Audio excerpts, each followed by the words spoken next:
From UFOs to psychic powers and government conspiracies, history is riddled with unexplained events.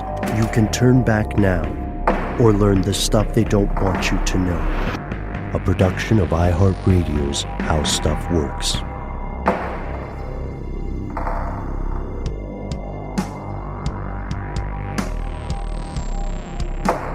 Welcome back to the show. My name is Matt. My name is Noel. They call me Ben. We are joined as always with our super producer Paul, Mission Control Deck, and most importantly, you are here, and that makes this stuff they don't want you to know.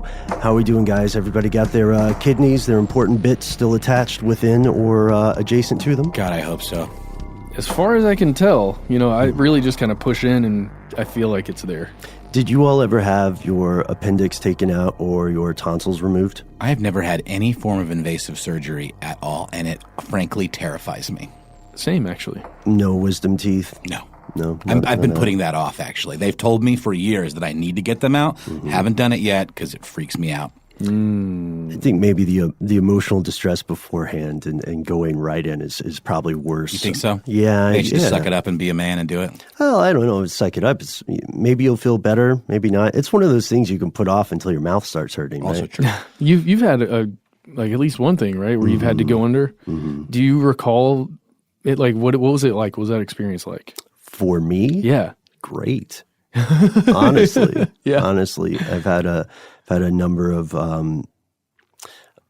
operations that were not related to one another, and in each case, things went swimmingly. And you lose time, you go under, you wake up, and you're fine, or you feel fine. You're probably still really high. Yeah. So I remember when I had my wisdom teeth taken out. I cannot remember which year this was, but it was definitely in the U.S. after the country was formed, and I thought I was fine, and I didn't understand why you're not allowed to operate heavy machinery, or drive a car, or fly a helicopter, whatever your method of transportation is.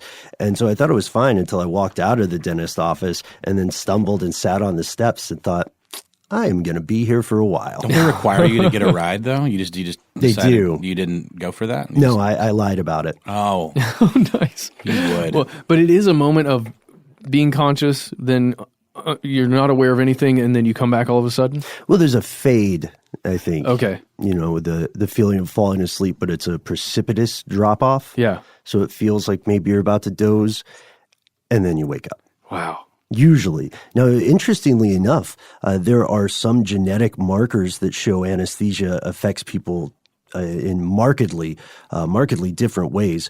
For example, people who have the redhead gene, you and I, for example, Matt, we have the potential to require more anesthesia than the average person. Okay. But I don't know what the correlation is there. Do you have to be full redhead, or do you have to be what South Park would call a day walker? Yeah. If you guys remember that. I do.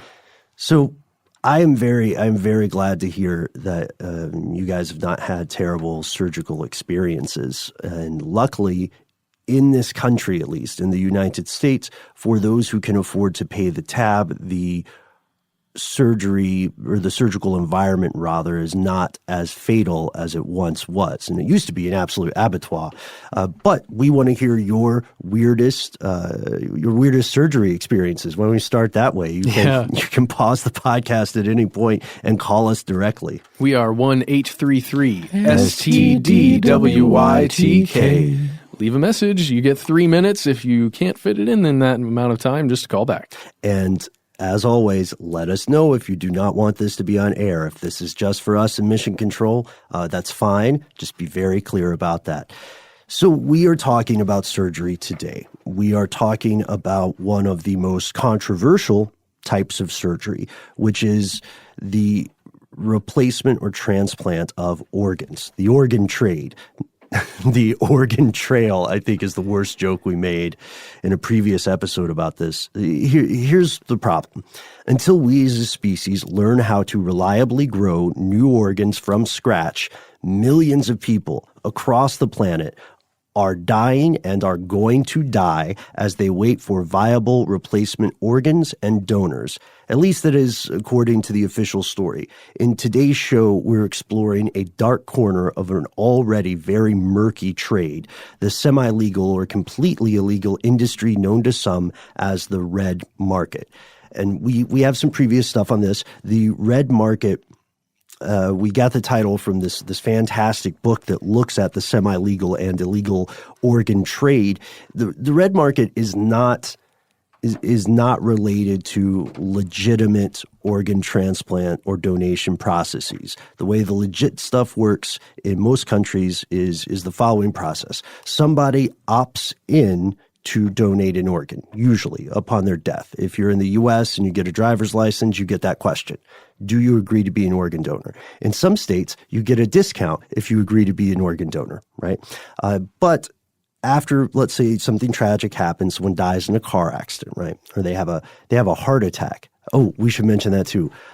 Many people have the misconception that if you sign up to be an organ donor on your driver's license, it only applies to auto accidents. It does not. You go down for any reason, and you've got viable organs, boom, boom, boom, they're out. As long as you didn't explode or die of, poison or a terrible disease. Totally. Yeah. I don't know why people would think that. That's interesting. I always assumed it was, for all intents and purposes, these organs belong to the people. It's very strange, with the idea that someone would say, well, my kidneys are still going to be mine because I tripped and fell or something like that. Yeah. It's strange, but maybe it's a comforting thing because our organs are very personal parts of ourselves and our identities. But this also is an important point. Today's topic is about a system of government that does not have such safeguards in place. We get to check a box on a card that says we choose to donate our organs. That is not the case with today's episode. It's certainly more complicated than that. Yeah, in some cases, just for a full context here, in some cases, there are countries that will require you to opt out of being an organ donor. Some European countries recently did that. I have no problem with that. Well, it's a psychological move because it massively increases the number of people who become organ donors, not because of informed consent.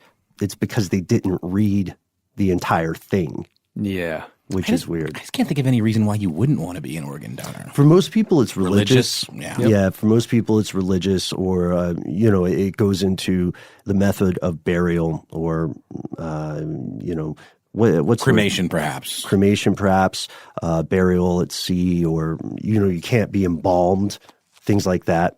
It's along the same list. Got it. The red market, however, is in news much more recently now. You can you've probably seen this popping up in your news feed, whatever your news feed of choice is. Today, while we're recording this. Yes. It was on the front page of Reddit today as we go in. This story takes us to the red market in the People's Republic of China. So here are the facts about China's official organ donation system. Yeah, they certainly have one of the largest transplant programs in the entire world, and a lot of that is just a factor of the number of human beings that exist within China. But we do have some numbers about estimates that come officially from the Chinese government, and these go back to 2004, this first one, right? Mm-hmm. In 2004, they estimated that over 13,000 transplants were performed, and then in 2006, they estimated that as many as 20,000 transplants had been performed. And remember, those are official estimates from the government, and that's way back in 2004, 2006. And you can only imagine that as population has grown over time, those numbers have risen tremendously. Well, you can see it almost doubles across 2 years, even officially, and that's something else. You would think with so many people waiting in line for an organ that the waiting time would be a matter of years, right? And you're sort of racing the clock of your body's decay and the availability of an organ donor of some sort. But here's the thing, the waiting time for an organ transplant in China is cartoonishly low. It is by far the lowest amount of waiting time on the planet. As of 2014, organ tourists, ORGAN, tourist, which is a thing, reported receiving kidney transplants within days of arriving in the country. stays. You can really quickly. Let's tell people what organ tourists are. Just Sure. as simple as it is, traveling to another country to obtain an organ that you can't because you're on a waiting list, perhaps in your own country, or it would cost too much. There was some preventative reason that you cannot get an organ in your home country. Right. It's a subset of medical tourism because the United States is home to quite a few medical tourists who are going out of necessity. You know, this country has great specialized health care for those who can afford it, but an operation that may cost tens of thousands of dollars here may cost, much less just in Canada or Mexico. So, this problem is not reported as much as it should be in the U.S. because I think it gets wrapped up in politicized conversations, especially during election cycles, and we're sort of always in an election cycle now. But can you imagine? You need a kidney. You could wait, 3 to 5 years, maybe more here in the U.S., or you can fly to China, pay more maybe than you would for the kidney itself, but within a week or two, your parts have been replaced, like the $6 Million Man. There was a report produced by these researchers, David Mattis and David Kilgore, which cited the China International Transplantation Assistance Center as saying, again, this is the actual official source, quote, it may only take 1 week to find the suitable donor, the maximum time being 1 month. Whoa. Again, let's compare that to other countries. Okay, so to do that, we have to look at the median waiting times for an organ transplantation in somewhere like Australia, which is, for example, 6 months to 4 years. Canada, you're looking at 6 years, and that's as of 2011, and in the UK, it's 3 years. China swears up and down that it sticks to these international standards, these medical standards that require organ donations to be done by consent and without any users' financial charges. And so on the surface, that seems legit, I guess, right? But there's a lot more at play here. On the first glance, people are saving lives. It's hard to argue that that's a bad thing. But let's slow our roll a little bit real quick, and let's look at where this extraordinary speed comes from. It ain't for free. Right.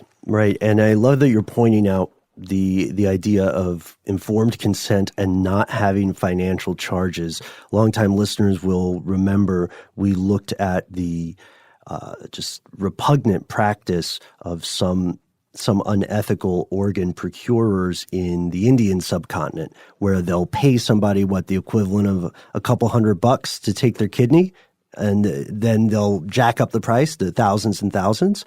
You can see entire villages of people who all have the same identical scar on their left or right side.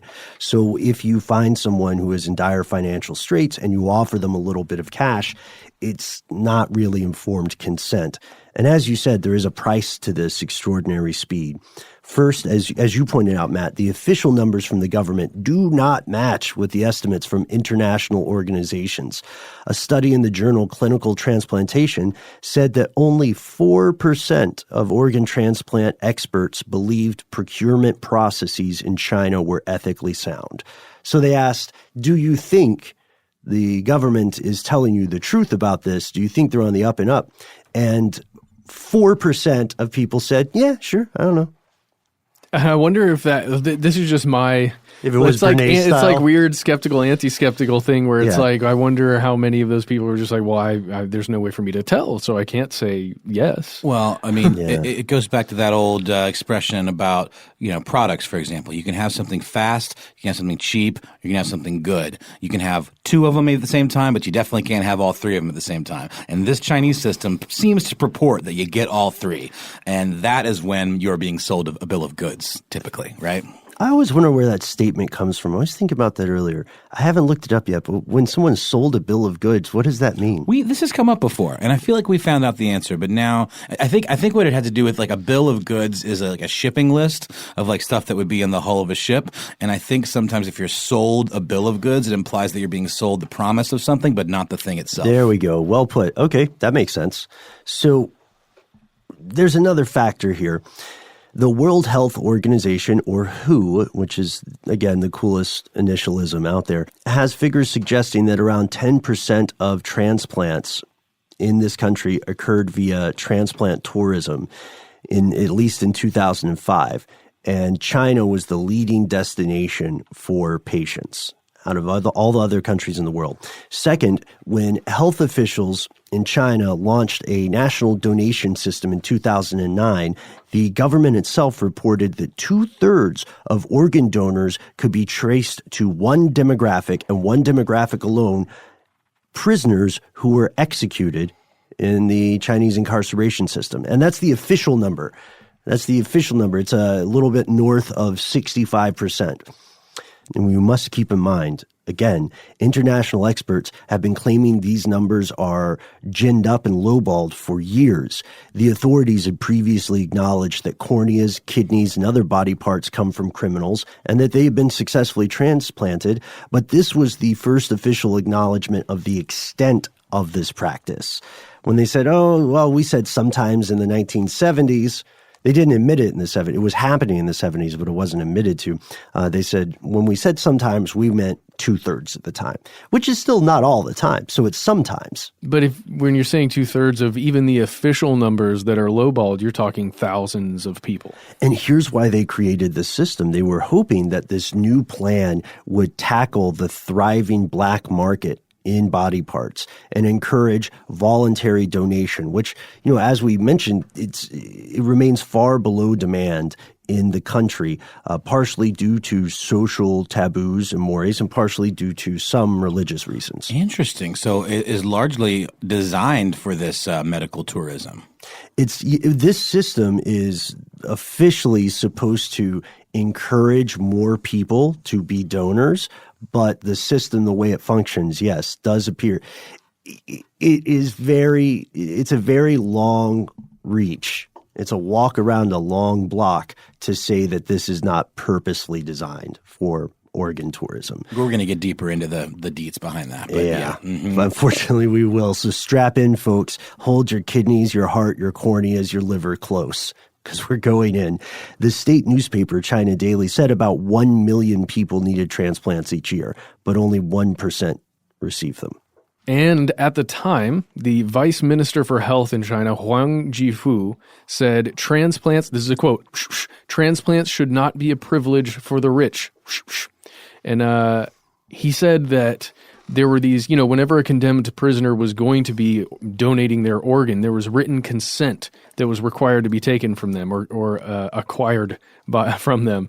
And he added that they were definitely not a proper source for organ transplants. So that's interesting. The vice minister for health in China saying that the prisoners, condemned to death prisoners, were not a proper source for organ transplants. He also ended up telling a newspaper outlet or a media outlet, China Daily, that some hospitals actually ignored the rules because of the high profits that they could acquire by doing things a different way, right? And the newspaper said that there were experts there that estimated that more than 65% of donors were actually criminals who had received the death penalty. So again, the 2/3 number pops up in a couple of different sources.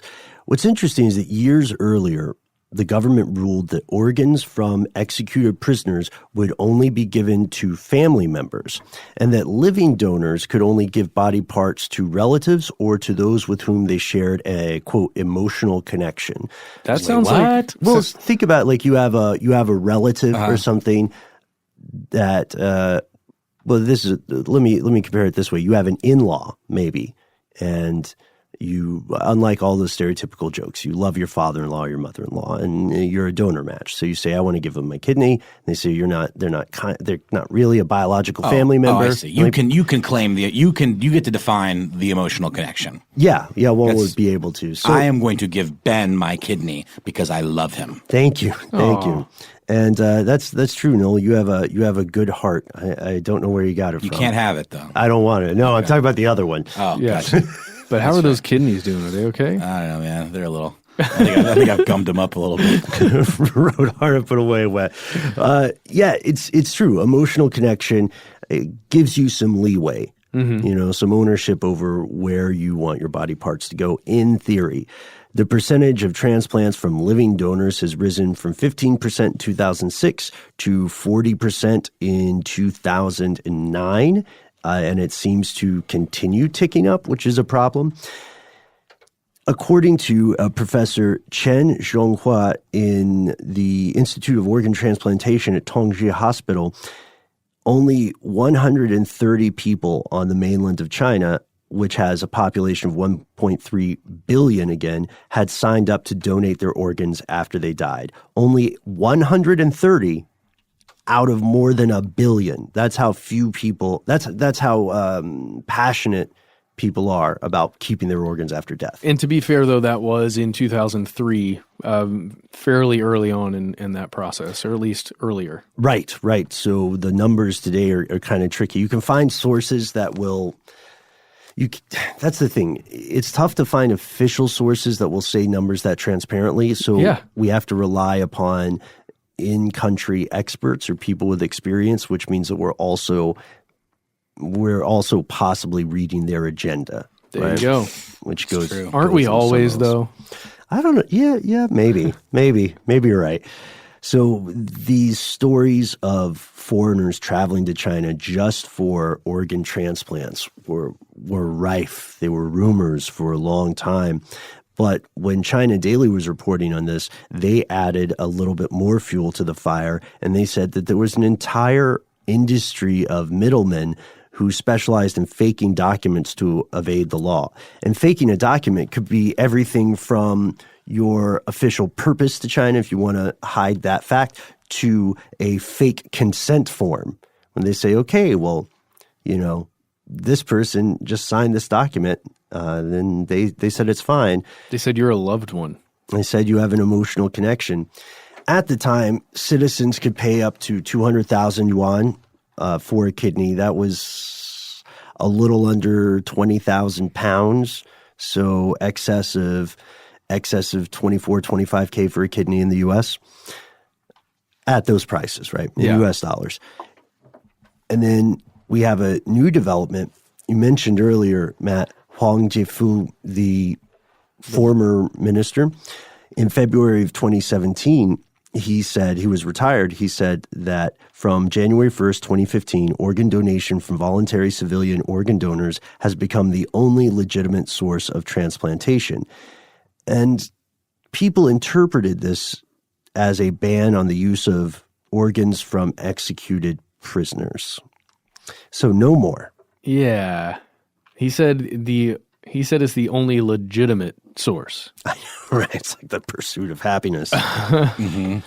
Yeah. So the piece isn't he the guy that also said that it shouldn't be a privilege just for the rich? Yes. Same guy. So here's the thing.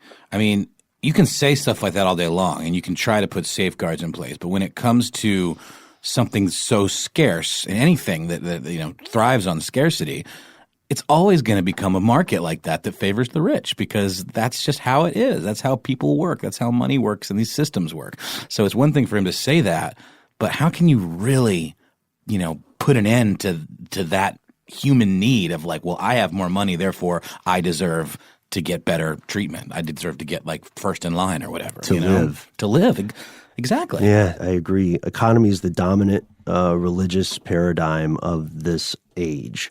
And these are the effects that happen when, you have zealous people participating in a religion. If you think the economy is not a religion, I would love to hear your argument. Why? Tell me why they differ. There you go.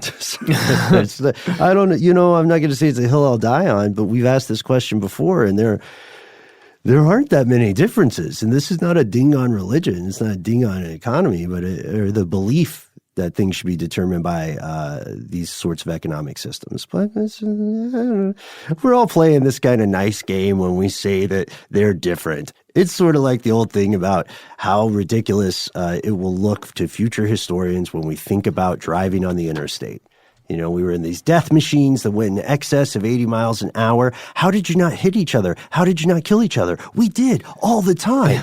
But they were lines. We had this honor system of painted lines. Oh, did the lines stop you? No. You kind of agreed that these other strangers piloting their own death machines would also adhere to the honor system of the lines. Jeez, Ben, when you put it like that, it makes me really scared to drive. I know, because nobody follows the honor system. I don't know if you guys have been driving around in Atlanta. Holy Lord. Yeah, and that same idea applies to this. Nobody followed this honor system either, did they? Right. The money gets too good. The pieces come together. So with just this high-level look, we can already see some issues. The official government statements are not jibing with statements from NGOs and other international institutions. We can also see, as you pointed out, Noel, the huge economic incentive for cheating the system. And then there's another question, where exactly are all these organs coming from? Most importantly, what if the government of China never stopped getting organs from executed prisoners? Even more disturbingly, what if the government of China is no longer waiting for these prisoners to die? Oh, guess what? It's time for a sponsor break after that. You monsters.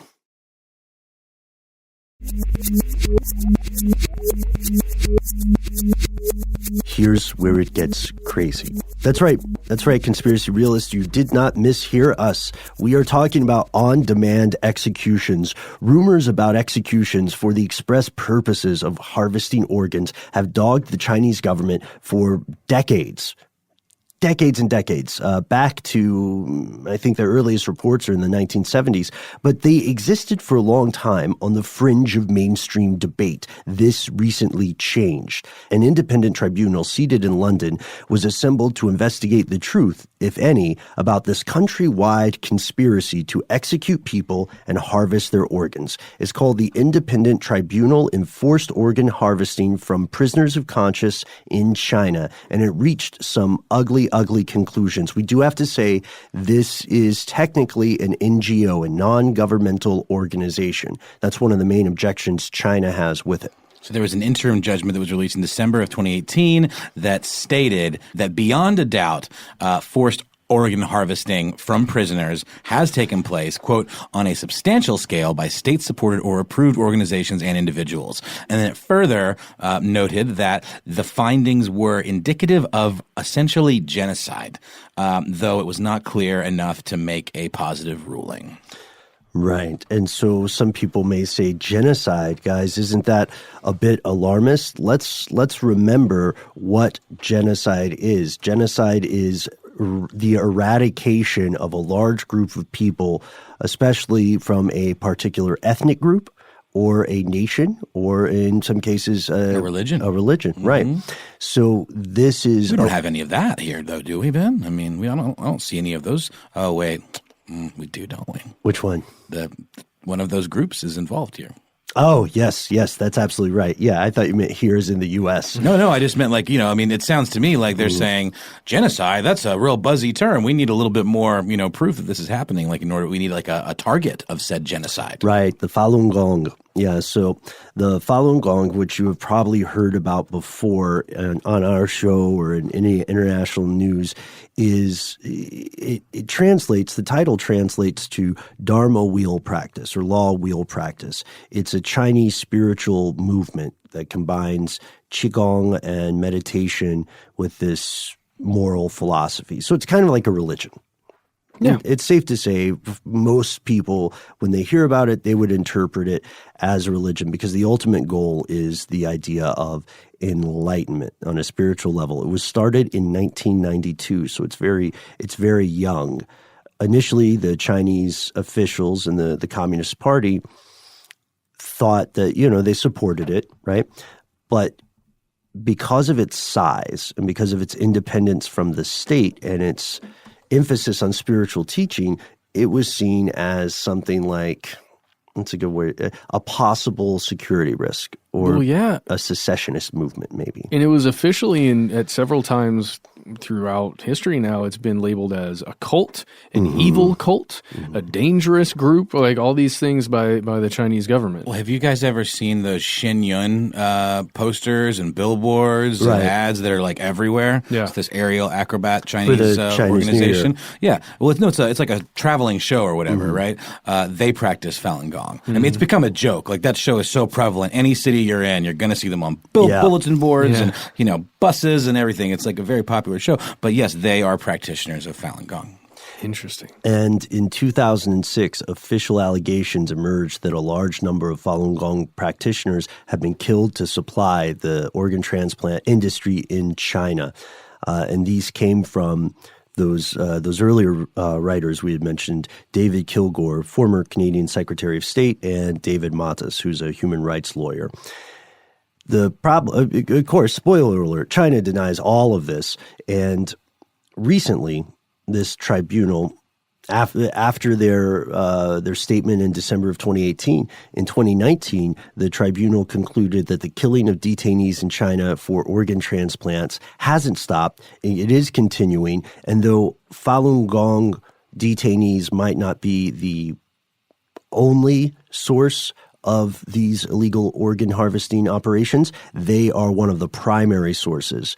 And in a unanimous determination just this year, they said that the evidence clearly indicated this forced organ harvesting, again, killing people not because of what they did to land in jail, but killing people because there's a new order in for a hot off the cadaver kidney, right? And they said this had taken place for at least 2 decades. They said they were certain the Falun Gong group was a source, probably the principal source of these organs. According to a guy named Sir Geoffrey Nice, who chaired the tribunal, he's a QC, the conclusion shows that very many people have died indescribably hideous deaths for no reason, that more may suffer in similar ways, and that all of us live on a planet where extreme wickedness may be found in the power of those, for the time being, running a country with one of the oldest civilizations known to modern man. Continues to say there is no evidence of the practice having been stopped, and the tribunal is satisfied that it is continuing. Oh, really? They're satisfied that it's continuing? Oh, I mean, that's British language. We understand. But yeah, so they said this is not a theory, right? This is not a rumor. This is not a couple of isolated cases from the 1990s. This is happening. And it's like we can say it's indicative of genocide, even if we can't conclusively say it's genocide, because that's sort of a United Nations determination a lot of times. Yeah. But they said you're killing people. Yeah, and there are more details to this situation, and it gets darker. And we're going to cover that right after another word from our sponsor.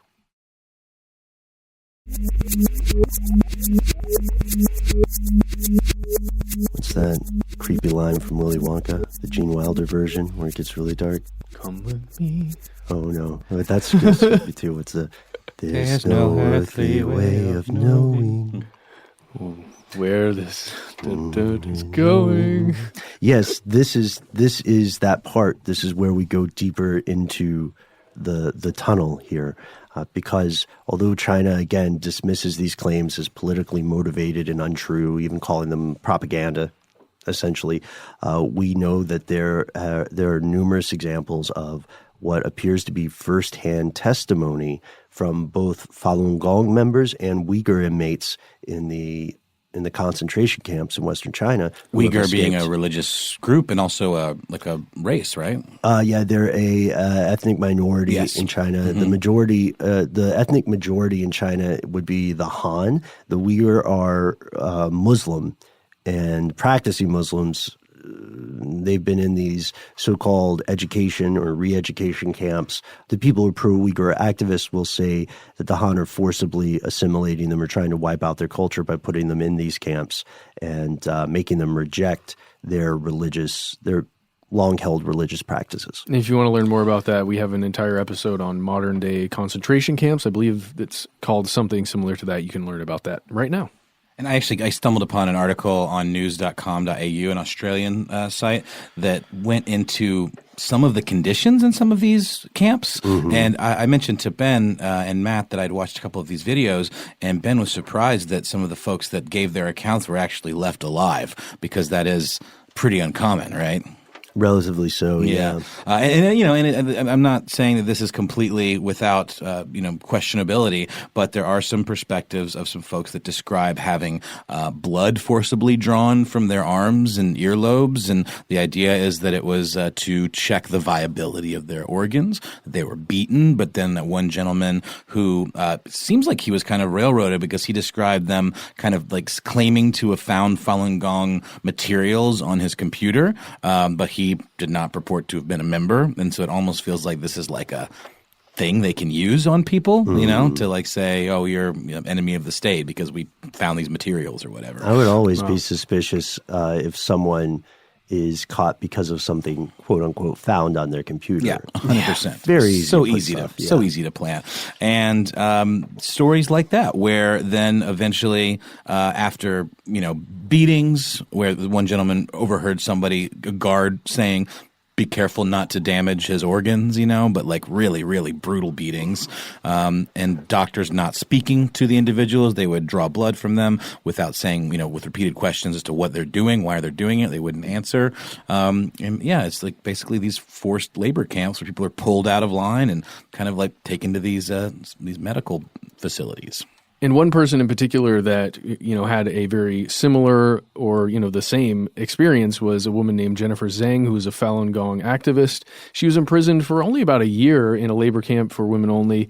And she has this quote that she gave to The Guardian. I'm just going to read this. It says, "On the day we were transferred to the labor camp, we were taken to a medical facility where we underwent physical checkups. We were interrogated about what diseases we had, and I told them I had hepatitis. The second time, after about a month in the camp, everyone was handcuffed and put into a van and taken to a huge hospital. That was a far more thorough physical checkup. We were given x-rays. On the third occasion in the camp, they were drawing blood from us. We were all told to line up in the corridor, and the tests were given." So it really does paint a picture of when you're inside this labor camp as a prisoner, essentially, your health is very important to the people who are keeping you there. And that is, over all the episodes that we've done on, we just did one on prison healthcare.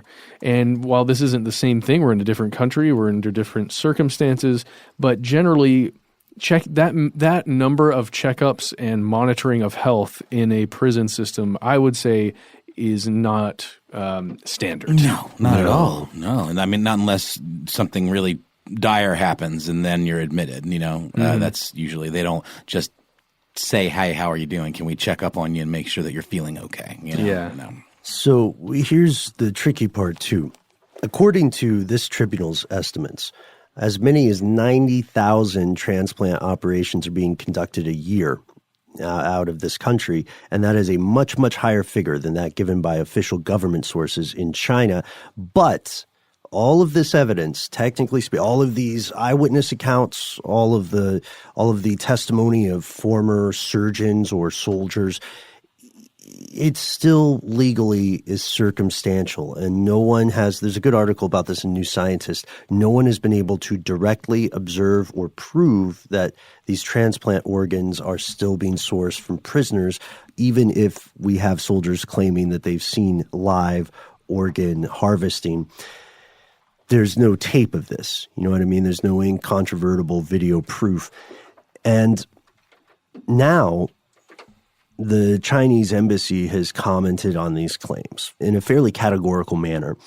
As quoted in The Guardian, the embassy said, "The Chinese government will always follow the World Health Organization's guiding principles on human organ transplant and has strengthened its management on organ transplant in recent years. On March 21st, 2007, the Chinese State Council enacted the regulation on human organ transplant, providing that human organ donation must be done voluntarily and gratis, free of charge. We hope that the British people will not be misled by rumors," because there's this movement now in the United Kingdom to ban people from traveling to China for the purposes of medical tourism. That's how big the concern has become. Wow. Well, then let's So we already know that this is a big deal, right? And we don't really have, as you said, Ben, any kind of incontrovertible video evidence of this just occurring at a labor camp over and over, or even one time. If we did, then we could come right out and say that. But we do have testimony of at least one person that we found who is said to have taken part in taking organs out of a person who was still alive, who had just been shot by authorities of some sort. And he was a medical professional, right? That's correct. So let's go to July 2017. Let's go to Ireland, where the Senate was meeting. They were meeting with the Joint Committee on Foreign Affairs and Trade and Defense, and they were hearing evidence from experts about specifically the organ harvesting, or the alleged organ harvesting that was going on in China. And there's a man named Dr. Enver Tohti.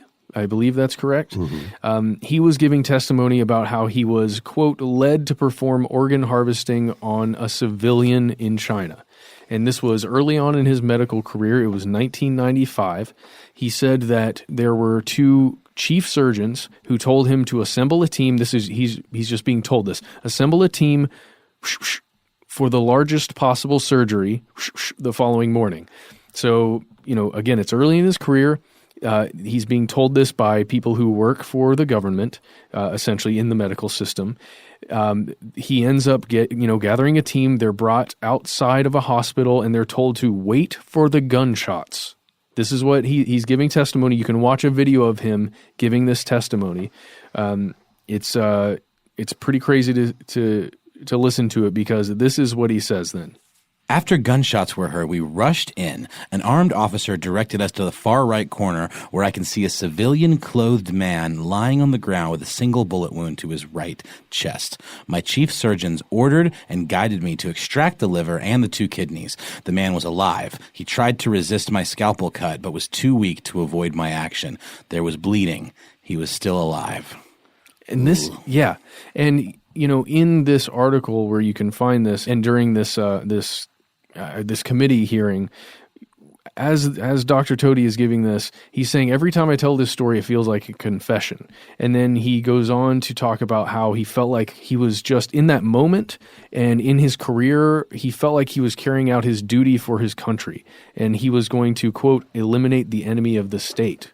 Right. His story is fascinating. So Dr. Enver Tohti is 57 now. He's an Uber driver working in the UK, but he was formerly a surgeon, and he was working in Urumqi in 1995 in northwest China when his bosses asked him, quote, "Do you want to do something wild?"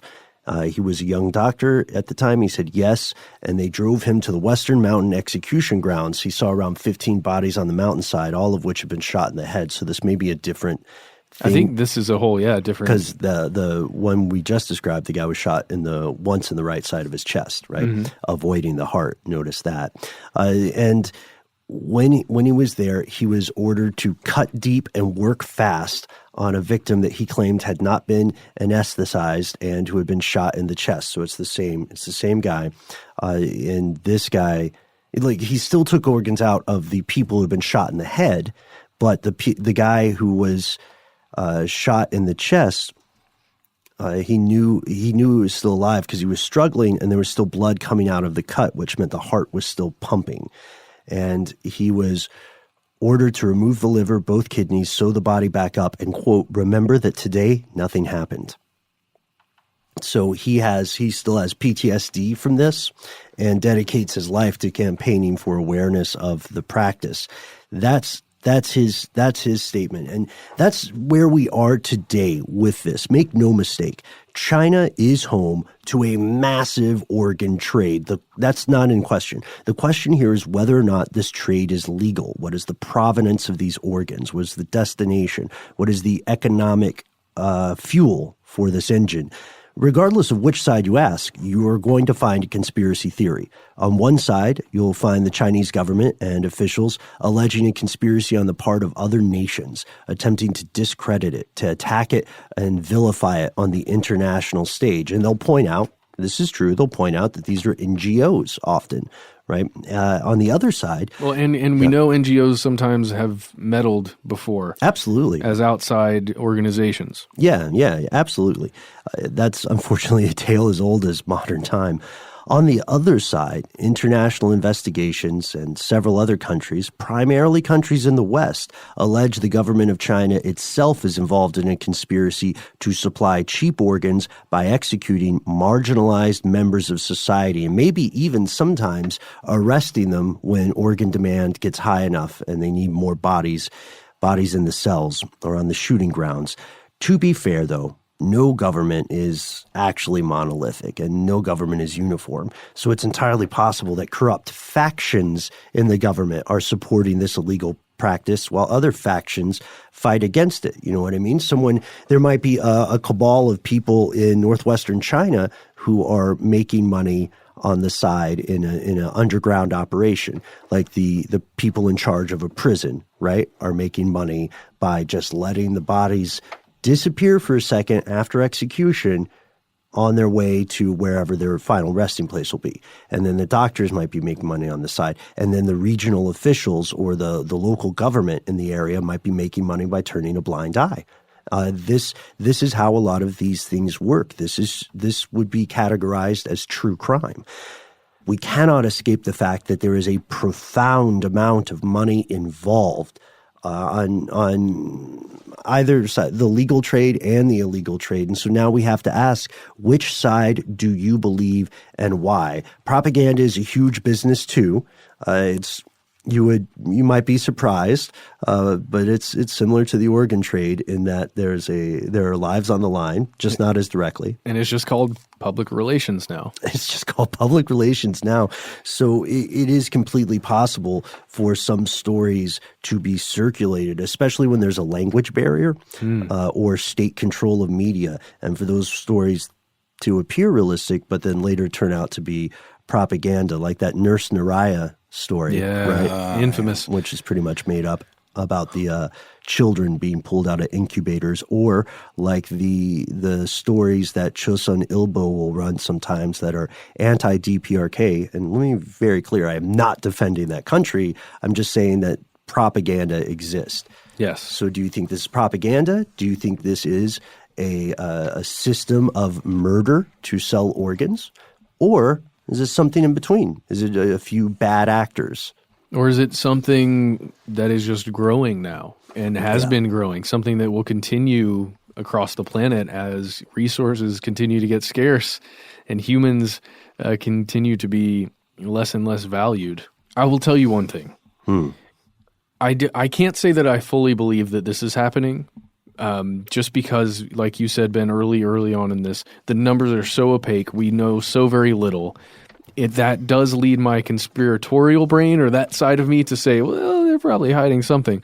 But I have a hard time fully believing it. But what I can say is that it terrifies me that a lot of human beings these days are walking around giving all of their health information to some third-party app or something on their phone.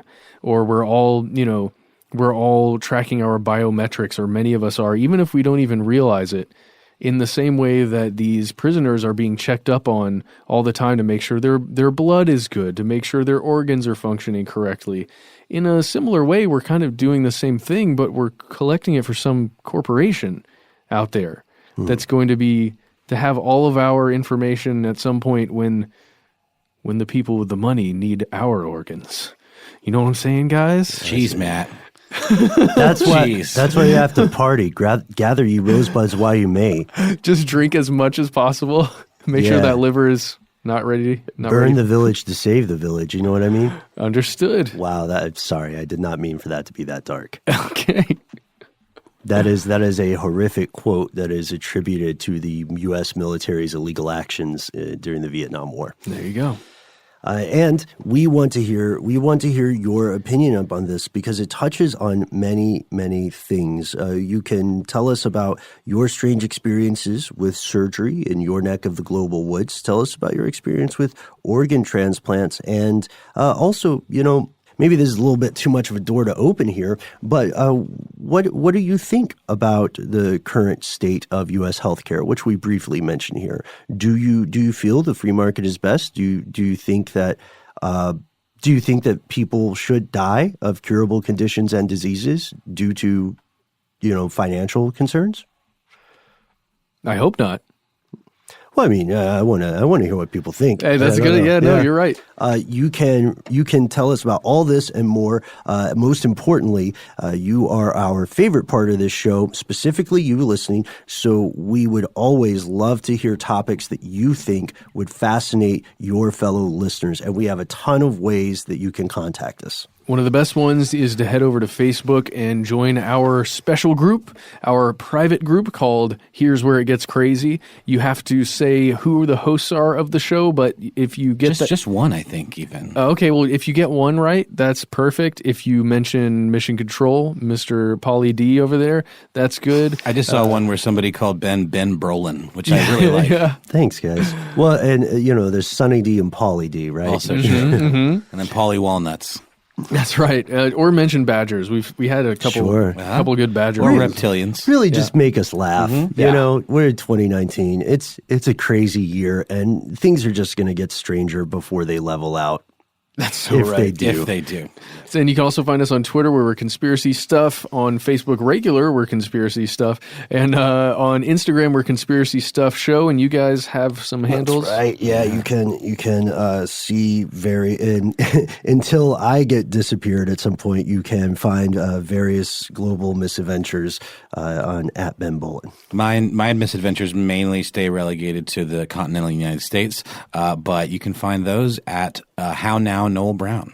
And mine, I have one that I just haven't put anything on yet. It's just sitting there, and I think I'm only friends. What do you call it when Instagram? Followers. I'm only following my wife right now, which I probably shouldn't if it's going to be an official account. I don't know how these things work. Anyway, let's move on. Matt, you're adorable. I do want to give one shout out though to some folks on our Facebook page, Here's Where It Gets Crazy, who are telling us that our new email address was getting kicked back to them. Uh-oh. We used to be conspiracy@howstuffworks.com, but we changed that. We changed that to a different address, which we'll give at the end of the show, and we're checking on it to make sure it works. So if you feel like you've emailed us and it's not getting to us, then contact us one of those other ways. There's another way we mentioned at the top of the show. You can call us. We're 1-833-STDWYTK. Give us a call. Leave us a message. Again, all the other rules apply. Make us laugh is the best, but tell us what you want us to talk about. Tell us what you're doing. Hopes, dreams. How do you listen to the show? With just some silly thing that we can talk about. Your blood type, your social security number, a list of your fears. Stop. Also, if you don't like any of that, if that's not quite bagging your badgers, we do have an email address. Go ahead and drop us a line. We are conspiracy@iHeartRadio.com.